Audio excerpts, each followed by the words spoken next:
بسم اللہ الرحمن الرحیم. السلام علیکم.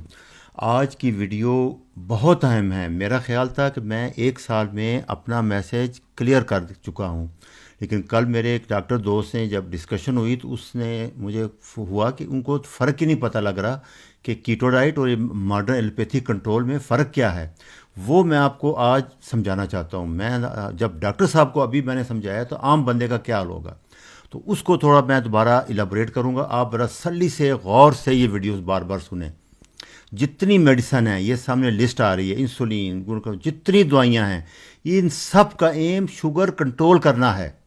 شوگر کی بیماری کو جڑ سے ختم کرنا نہیں ہے. یہ ایک چیز سمجھ لیں بار بار. میں جو ایک سال سے بتا رہا ہوں انسولین ریزسٹنس کیور ٹریٹمنٹ، وہ ختم کر رہی، کیور کر رہی ہے بلڈ پریشر کو بھی، شوگر کو بھی، باقی جتنی بیماریاں میں نے بتائی ہیں. تو اس لیے یہ فرق سمجھ لیں. یہ بہت مجھے حیرانگی ہوئی کہ وہ ڈاکٹر صاحب کو بھی نہیں پتہ تھا، تو عام آدمی کو. اس لیے یہ چیز دوبارہ سمجھ لیں کہ جتنی ماڈرن میڈیسن ہے، ماڈرن سائنس ہے، وہ جتنی دوائیاں سیف سے سیف آ رہی ہیں، سب پروپیگنڈا چل رہا ہے، وہ کنٹرول کر رہے ہیں شوگر کو بھی، بلڈ پریشر کو بھی دوائی سے، اور ساتھ پرہیز بھی بتا رہے ہیں آپ کو. ہم یہ کہتے ہیں کہ یہ انسولین ریزسٹنس ایک ڈائٹری ڈیزیز ہے، کھانے پینے سے، لائف سٹائل سے ہوتی ہے. تو اس کا علاج بھی لائف سٹائل اور کھانے سے کر لو، آپ کوئی ٹریٹمنٹ نہ لو. تو اس میں کیا کنفیوژن ہے، میں یہ بتا. اور یہ کیور ہے، پھر میں بتا دوں آپ کو. یہ تمام دوائیاں جو ہیں یہ کنٹرول کر رہی ہیں. ہم آپ کو کیور بتا رہے ہیں، ختم دوائیں چھوٹ. یہ میرا ایک لیکچر 4 ہے. اس میں نے جب شروع میں بتانے کی کوشش کی تھی کہ 2 سال بعد جب انہوں نے ٹیسٹ کیا تو شوگر نارمل تھی، HbA1c جو ٹیسٹ ہوتا ہے 3 مہینے کا وہ نارمل تھا، انسولین بڑی ہوئی تھی. پھر 5 سال بعد کیا، پھر شوگر نارمل تھی، وہ HbA1c نارمل تھی، شوگر انسولین بڑی ہوئی تھی. پھر 12 سال بعد کیا، انسولین زیادہ بڑھ چکی تھی، اور 12 15 16 20 سال بعد شوگر بڑھنی شروع ہوئی. تو اس سے آپ کو سمپل اندازہ ہو گیا ہوگا کہ شوگر تو 10 15 سال کنٹرول رہی تھی اور ڈیمیج ہوتا رہا. تو ڈیمیج کس نے کیا؟ انسولین نے. تو اصل یہ ڈائبٹیز بیماری جو ہے، اس کو ریسنٹلی وہ کہتے ہیں کہ یہ انسولین ریزسٹنس ہے. آپ اس ڈائیگرام کو پھر سمجھ لینا کہ 10 15 20 سال دوائیوں سے وہ شوگر کنٹرول رکھتے ہیں، HbA1c نارمل ہوتی ہے. وہ شوگر جب خون سے نکالتے ہیں تو شوگر کہاں جاتی ہے؟ ہوا میں تیل ہوتی ہے؟ نہیں، وہ باڈی میں خون سے نکل کے سیل کے اندر آ جاتی ہے. سیل کے اندر آ کے جب وہ زیادہ آ جاتی ہے، آپ پھر کھا رہے ہیں، پھر انسولین آ رہی ہے، وہ پھر سیل میں ڈال رہی ہے، خون میں نارمل ہے. آپ کو دکھا رہے ہیں ٹیسٹ کر، دیکھو جی ٹھیک ہو گیا، دوائی بڑی افیکٹو ہے، سائڈ افیکٹ ہے. وہ ساری شوگر وہ خون سے نکال کے سیل میں ڈال رہے ہیں، گردوں کے سیل میں، آنکھوں کے سیل میں، مسل کے سیل میں، لیور میں خاص کر. اس سے فیٹی لیور ہوتا ہے. فیٹی لیور ہوتا ہے تو پیٹ پہ فیٹ آتا ہے. فیٹ جب آتا ہے تو فیٹ میں نے بتایا تھا کہ ٹاکسک ہے، کافی ہارمون ریلیز کرتا ہے، کافی ڈیمیج کرتا ہے. وہ ساری ڈیمیج آنکھوں کے، گردوں کے جو بانجھ پن ہے اور کینسر، جتنی میں نے انسولین ریزسٹنس کی آپ کو سلائڈیں بیماریاں بتائی ہیں، وہ ساری اسی وجہ سے ہو رہی ہیں کہ سارا allopathic medicine, modern science sugar control کرنے میں لگا ہوا ہے. وہ انسولین ڈیمیج کر رہا ہے، وہ اس کو نہیں روک رہے. یہ بات کو اچھی طرح سمجھ لیں. یہ ایک ریسنٹلی سلائیڈ ہے 2020 میں. دیکھیں وہ کہتا ہے کہ 20 سال پہلے انسولین بڑھنا شروع ہو جاتا ہے ماڈرن لائف سٹائل میں. 15 سال پہلے انسولین ڈیولپ ہو جاتا ہے. 10 سال پہلے آپ کا گلوکوز ٹالرنس ٹیسٹ امبیلنس ہوتا ہے، اور 5 سال پہلے بلڈ پریشر، کارڈیک اسٹینٹ پڑنے شروع ہو جاتے ہیں. اس کے بعد جب پینکریاس فیل ہو جاتا ہے آپ کا، وہ انسولین نہیں بنا سکتا، تو پھر شوگر بڑھنی شروع ہوتی ہے، اور پھر وہ ڈائگنوز کرتے ہیں. اور پھر بھی ڈائگنوز کرنے کے بعد کیا کرتے ہیں، وہ پھر شوگر کنٹرول کرنا شروع کر دیتے ہیں. انسولین کنٹرول کرتے ہی نہیں ہیں. اسی لیے آپ دیکھا ہے گردے فیل ہو جائیں گے 10 سال بعد. آپ صرف لاہور میں اندازہ لگا لیں کہ آج سے 20 25 سال بعد 85 میں جب ہمارا شیخ زید اسپتال کھلا تھا، سارے شہر میں ایک میو میں اور شیخ زید میں ڈائلیسس کی مشینیں تھیں. ابھی صرف پنجاب میں اس نے بتایا کہ 40,000 مشینیں کام کر رہی ہیں. وہ ساری ان دنوں 400 بھی نہیں ہوئیں.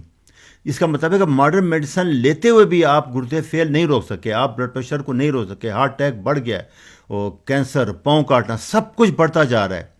تو اس چیز کو سمجھیں، ہم بیماری کو جڑ سے ختم کرنا چاہ رہے ہیں. یہ بڑا فرق ہے جو کہ کسی کو سمجھ نہیں آ رہا. میں اس لیے اس کو بار بار ریپیٹ کر رہا ہوں، اور انشاءاللہ میں نے پلان کیا ہے کہ ریپیٹ کرتا رہوں گا. وہ کنٹرول کر رہے ہیں، ہم کیور کر رہے ہیں. اس لفظ کو سمجھ لیں اچھی طرح. آپ کیا کر رہے ہیں؟ صرف آپ کو کچھ نہیں کہہ رہے، کچھ کھانے پینے چیزیں ہیں جو آگے پیچھے کر رہے ہیں. کیٹو ڈائٹ کہہ رہے ہیں آپ کو، اور فاسٹنگ کہہ رہے ہیں. اس سے آپ کا سب کچھ ریورس ہو جائے گا. یہ دیکھیں ڈاکٹر جیسن فنگ، یہ پیشنٹ تھا، انسولین لے رہا تھا، 3 مہینے بعد انہوں نے یہ اسٹیمپ کر دیا کہ ڈائبٹیز کیور.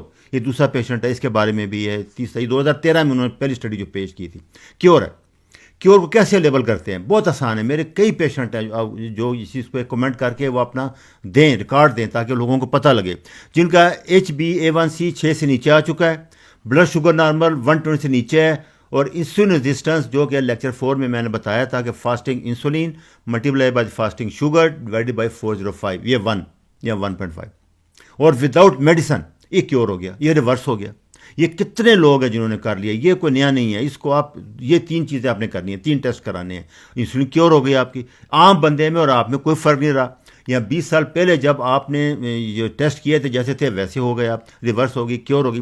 ابھی یہ آپ کیوں ہوئے تھے بیمار، میں اس پہ زور دے رہا ہوں کہ بھائی آپ نے یہ ڈائٹ کھائی، ایکسرسائز نہیں کی، فاسٹنگ نہیں کی، بار بار کھاتے رہے، 6 سے 8 کھانے کھاتے رہے، اسنیکنگ کرتے رہے، اس وجہ سے یہ ہوئی ہے. تو اس کو آپ صرف چینج کر رہے ہیں، کوئی دوائی نہیں دے رہے، کچھ نہیں آپ کو بتا رہے. کتنا سمپل ہے. وہ دوائیوں پہ دوائیں دیتے جا رہے ہیں، لیٹر انسولین بڑھاتے جائیں گے، اینڈ آف سارے ڈائبٹیز ٹائپ 2 بھی اسی پہ. اور ابھی جو الزائمر ہے، جو یادداشت ہے، ڈیمنشیا ہے، یہ تو تقریباً 100% کیور ہو جاتا ہے کیٹو ڈائٹ سے. اور اس کو ٹائپ 3 ڈائبٹیز بھی کہہ رہے ہیں ابھی فیوچر میں. تو اس سے آپ لگائیں. مین سمپل چیز سمجھ لیں، میں بار بار ریپیٹ کر رہا ہوں، کیٹو ڈائٹ اور واٹر فاسٹنگ شوگر کو ختم کر دیتی ہے. صرف شوگر پہ زور دے رہا ہوں، یہ بلڈ پریشر بھی ختم کر دے گی. اگر آپ کو پہلے ہارٹ اٹیک نہیں ہے، اسٹنٹ نہیں ڈلے ہوئے، اگر تو پرہیز علاج سے بہتر ہے، آپ نے پہلے ہی کر لیا ہے، تو آپ کو وہ نہیں ہوگا. 95% تک چانس ہے کہ آپ کو ہارٹ اٹیک نہیں ہوگا، شوگر نہیں ہوگا، اسٹنٹ نہیں ہوگا، ڈیمنشیا نہیں ہوگا، فالج نہیں ہوگا، اور کینسر نہیں ہوگا. یہ ساری بیماریوں کے نام ہے. اور مردانہ بانجھپن، زنانہ بانجھپن، یہ سارے اس کے اندر میں بتا چکا ہوں. آپ دوبارہ سن لیں. یہ ہوں گے ہی نہیں، اور ہو چکے ہیں تو وہ کیوں ہوں گے. کنٹرول نہیں کرنا. کنٹرول کرنے کا مطلب یہ ہے کہ بیماری کو آپ چھوڑ رہے ہو، بڑھا رہے ہو آہستہ آہستہ، وہ بڑھتی جا رہی ہے، آپ اس کی آنکھوں میں مٹی ڈال رہے ہو. شوگر ٹیسٹ کرا کے دیکھو، یہ کرا کے دیکھو، وہ کرا کے دیکھو، اصل بیماری تو بڑھ رہی ہے. سب کچھ ہونے کے باوجود امریکہ میں 44% پیشنٹ شوگر کے گردے فیل کیوں ہوتے ہیں؟ 27% کو بلڈ پریشر اٹیک کیوں ہوتا ہے؟ تو 7 سے 10% لوگ اندھے کیوں ہو رہے ہیں؟ اس لیے کہ وہ انسولین ریزسٹنس کو کیور نہیں کر رہے، وہ کنٹرول کر رہے ہیں. یہ چیز سمجھ لیں. اس کو میں پوائنٹ کو بنانا چاہتا ہوں. باقی اس کے لیے وہی چیزیں ہماری کہ آپ دودھ والی چائے اس کے بغیر آپ گرین ٹی پئیں، یہ گرین لیف ویجیٹیبل ہیں زیادہ تر، یہ کھائیں. بند گوبھی ہے، پھول گوبھی ہے، پتوں والی سبزیاں ہیں، موسٹلی یہ ہمارا یہ ایپل سائڈر ونیگر میں نے کہا ہوا پی لیں. اور سب سے بہتر اولیو ہے. ہماری شکر ہے کہ پاکستان میں بہت اچھا اس کا آ گیا ہے، زیتون کے آئل بھی آ گیا. آپ ڈائریکٹ پھل کھائیں، تیل نہ لیں، کیونکہ تیل کی لائف بہت تھوڑی ہے. وہ 2-3 مہینے تک ہوتا ہے، اتنا عرصہ تک پہنچتے لگ جاتا ہے، وہ رینسڈ ہو جاتا ہے. تو آپ ڈائریکٹ زیتون کھائیں، بہت اچھی شکل میں اویلیبل ہے، مارکیٹ میں آ رہے ہیں. آپ وہ 5-7 دانے آپ ڈیلی کھا لیں کہ یہ پھل کا پھل ہے اور آپ کا ٹریٹمنٹ ہے. اسی طرح باقی سارے آپ دیکھ لیں جتنا بھی آپ کو بتایا ہے. وہ دوسرا جو گوشت ہم نے بتایا وہ گراس فیڈ، جیسے ہمارے 80% گاؤں میں جو گائے ہیں، بیل ہیں، وہ چرتے ہیں، چری گاؤں کا گوشت لیں، وہ بیسٹ ہے آپ کے لیے. اور میں نے پچھلی دفعہ بھی بار بار سپر فوڈ کہا تھا، لیور ہے، بیف کی کلیجی، گائے کی کلیجی. یاد رکھیں اس کے اندر جتنا وٹامن ہے، یہ دیکھیں آپ 15 کلو گاجریں کھائیں گے تو جتنا وٹامن اس ایک کلیجی میں اتنا 15 کلو گاجروں میں ہے. اصل وٹامن اے رینیٹول ہے، وہ کیروٹین نہیں ہے. گاجروں میں کیروٹین ہے، پری کرسر فارم ہے. کیروٹین باڈی 1-1.5% کنورٹ کرتا ہے وٹامن اے میں. تو اس سے آپ حساب لگا لیں کہ اسی طرح باقی جو ہم کہتے ہیں نا سارے وٹامن وہ پریکرسر فارم میں ہوتے ہیں ویجیٹیبل میں. پیور اصل رچ سپر فوڈ وہ اینیمل میٹ ہی ہے، وہ گوشت ہے، لیور ہے، ہارٹ کا ہے، یہ سارا ہے بیسٹ ہے. اسی طرح انڈے ہیں، وہ مرغیاں جو گاؤں جاتوں میں کھلی چرتی ہیں، کیڑے مکوڑے کھاتی ہیں، جن کو گرین نہیں ڈالتے، وہ اصل پاسچرائز کیج فری انڈے ہیں. وہی انڈے، اس میں یہ فرق بتا دیا ہے کہ اس کی جو زردی ہے وہ تھوڑی اورنج ٹائپ ہوگی، اس کی یلو ہوگی فارمی جو ہے. اور دوسرا سب سے امپارٹنٹ پھر یاد رکھنا، جتنا ویجیٹیبل آئل آ رہا ہے، کینولا، سویا اور سن فلاور، یہ پوائزن ہیں، یہ پوائزن ہیں، یہ ٹاکسک ہے. پہ ویڈیو بھی بناؤں گا انشاءاللہ میں. اس کو آپ نے چھوڑ دینا ہے. آپ نے کوکونٹ آئل استعمال کرنا ہے، اولیو آئل کرنا ہے، دیسی گھی استعمال کریں، یہ بیسٹ ہے آپ کے لیے.